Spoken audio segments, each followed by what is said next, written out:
আসসালামু আলাইকুম। এখন দেখবেন সংবাদ শিরোনাম। দেশবাসীর সংশয় দূর করতে বারবার ভোটের কথা বলছেন ডক্টর ইউনূস, মনে করেন বিএনপি মহাসচিব। সরকারের ইতিবাচক মনোভাব বোঝাতেই রাজনীতিকরা সফর সঙ্গী। জাতিসংঘে আজ প্রধান উপদেষ্টার ভাষণ। ফেব্রুয়ারিতে নির্বাচন আর রোহিঙ্গা সংকট পাবে গুরুত্ব, জানালেন পররাষ্ট্র উপদেষ্টা। জাতীয় নির্বাচনে ৫৯টি আসনে কখনো জয় পায়নি বিএনপি। প্রার্থী মনোনয়ন আর পরিকল্পনায় জোর দেওয়ার তাগিদ তৃণমূলের। সারা দেশে ৩৩,৩৫৫টি মণ্ডপে হবে দুর্গাপূজা। কয়েকটি স্থানে প্রতিমা ভাঙার অভিযোগ। আইনশৃঙ্খলা বাহিনীকে আরও সজাগ হওয়ার আহ্বান। মেডিকেল বোর্ডের অবৈধ কারবার চট্টগ্রামে। মারাত্মক স্বাস্থ্য ঝুঁকিতে স্থানীয়রা। নেপথ্যে সংঘবদ্ধ চক্র আর সর্বদলীয় ঐক্য। এতক্ষণ শুনছিলেন সংবাদ শিরোনাম, এখন দেখবেন বিস্তারিত। নির্বাচন নিয়ে দেশের মানুষের মধ্যে এখনো সংশয় আছে, মনে করেন বিএনপি মহাসচিব মির্জা ফখরুল ইসলাম আলমগীর। আর এই আস্থার সংকট দূর করতেই প্রধান উপদেষ্টা বারবার নির্বাচনের কথা জোর দিয়ে বলছেন। অভিমত তার। বিশ্ববাসীকে সেই বার্তা দিতেই সফর সঙ্গী হিসেবে রাজনীতিকদের যুক্ত করা হয়েছে বলেও যমুনা নিউজকে জানিয়েছেন তিনি। সরকারে না থেকেও জাতিসংঘ সাধারণ পরিষদে প্রধান উপদেষ্টার সফর সঙ্গী হয়ে নিউ ইয়র্কে এসেছেন বিএনপি মহাসচিব মির্জা ফখরুল ইসলাম আলমগীর সহ কয়েকজন রাজনীতিক। এটাকে অন্তর্বর্তী সরকারের আন্তরিক পদক্ষেপ হিসেবেই দেখছেন বিএনপি মহাসচিব। বলছিলেন, দীর্ঘদিন দেশে সুষ্ঠু ভোট না হওয়া সহ নানা কারণে নির্বাচন নিয়ে এখনো সন্দিহান অনেক মানুষ। সেটি দূর করতেই রাজনীতিবিদদের সরকারি বহরে যুক্ত করা হয়েছে বলে ধারণা তাঁর। উনি ভেবেছিলেন যে রাজনৈতিক দলগুলোকে যেখানে নিয়ে এসে আমি একসাথে রিপ্রেজেন্টেটিভ হতে পারি গ্লোবাল অর্গানাইজেশন ইউএনের মতো জায়গায়, তাহলে that will give a good message to the world and আপনার একটা আস্থা বাড়বে মানুষের। ঢাকা থেকে নিউ ইয়র্ক, দেশে বিদেশে সবখানে ফেব্রুয়ারিতে নির্বাচন বলে বারবার আশ্বস্ত করছেন প্রধান উপদেষ্টা। মূলত দেশে যে আস্থার সংকট তৈরি হয়েছে তা দূর করতেই সরকার প্রধানের এমন অবস্থান বলে মনে করেন বর্ষিয়ান এই নেতা। আজ রাতে জাতিসংঘ সাধারণ পরিষদে বাংলায় ভাষণ দেবেন অন্তর্বর্তী সরকারের প্রধান উপদেষ্টা ডক্টর মোহাম্মদ ইউনূস। ফেব্রুয়ারিতে ভোটের মাধ্যমে নির্বাচিতদের হাতে ক্ষমতা হস্তান্তরে সরকার যে বদ্ধপরিকর, ভাষণে সেই বার্তা বিশ্ববাসীর কাছে স্পষ্ট করা হবে। সেই কথাই যমুনা টেলিভিশনকে জানিয়েছেন পররাষ্ট্র উপদেষ্টা তৌহিদ হোসেন। চলমান সংস্কার আর বিচার প্রক্রিয়ার পাশাপাশি রোহিঙ্গা সংকটও ভাষণে গুরুত্ব পাবে মত উপদেষ্টার। টানা দ্বিতীয়বারের মতো জাতিসংঘ সাধারণ পরিষদে বক্তব্য রাখতে যাচ্ছেন প্রধান উপদেষ্টা ডক্টর মোহাম্মদ ইউনূস। সূচি অনুযায়ী বাংলাদেশ সময় শুক্রবার রাতে বিশ্ব দরবারে বাংলাদেশের অবস্থান স্পষ্ট করবেন তিনি। এবারের বক্তব্যেও রোহিঙ্গা, জলবায়ু পরিবর্তন ও ফিলিস্তিন পরিস্থিতির পাশাপাশি থাকবে দেশের রাজনৈতিক বাস্তবতা।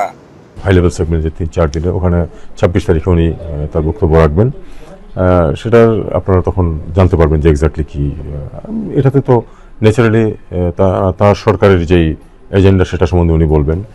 তবে সব ছাপিয়ে সবচেয়ে গুরুত্ব পাবে গণতান্ত্রিক শাসন ব্যবস্থায় বাংলাদেশের ফেরার চেষ্টা। আর তা নিয়ে সরকার প্রধান যে আন্তরিক, সেই বার্তা স্পষ্ট হবে বিশ্বমঞ্চে।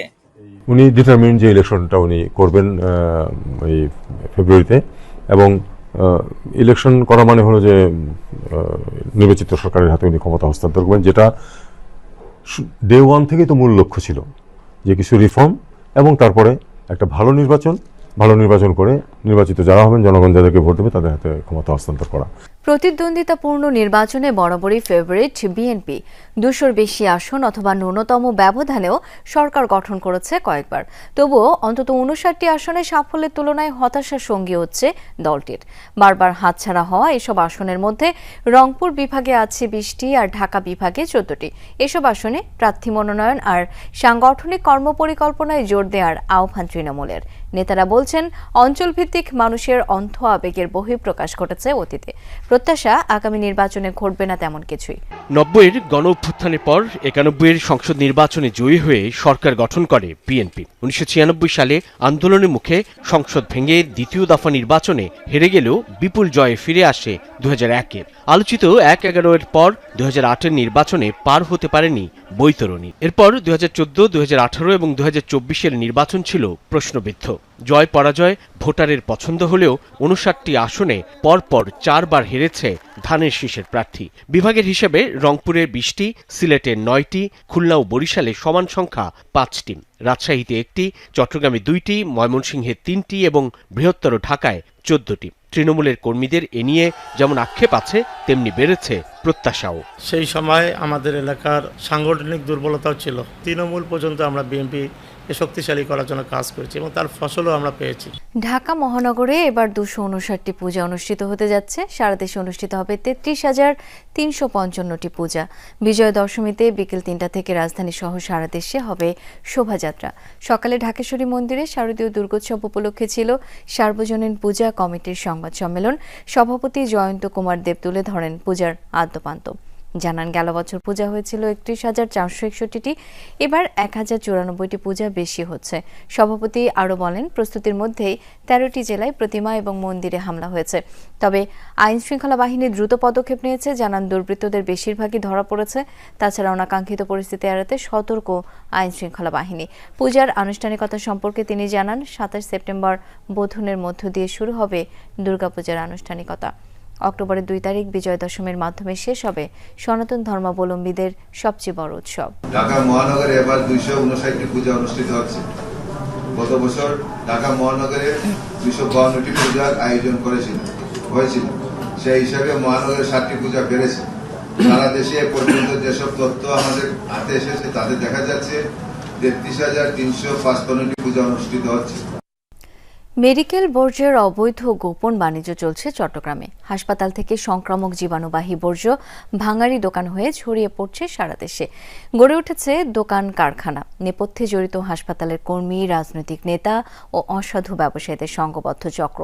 অনুসন্ধানে পুরো বিষয়টি উঠে এলেও কিছুই জানে না বলছে সংশ্লিষ্ট সব প্রতিষ্ঠান। রোগীদের ব্যবহৃত স্যালাইন, ইনজেকশন, রক্তমাখা গজ, খাবারসহ সংগৃহীত সব বর্জ্য মজুতখানায় নিচ্ছেন এই ward boy. Chittagong medical college হাসপাতালে প্রতিদিন গড়ে ৪ থেকে ৫ টন বর্জ্য তৈরি হয়, যার ২০ থেকে ৩০% সংক্রামক জীবাণুবাহী। ওয়ার্ড পরিষ্কারের পরে একসাথে করার পরে আমরা এরকম টলি দিয়ে নিয়ে ওইখানে ফালা দিয়ে আসি।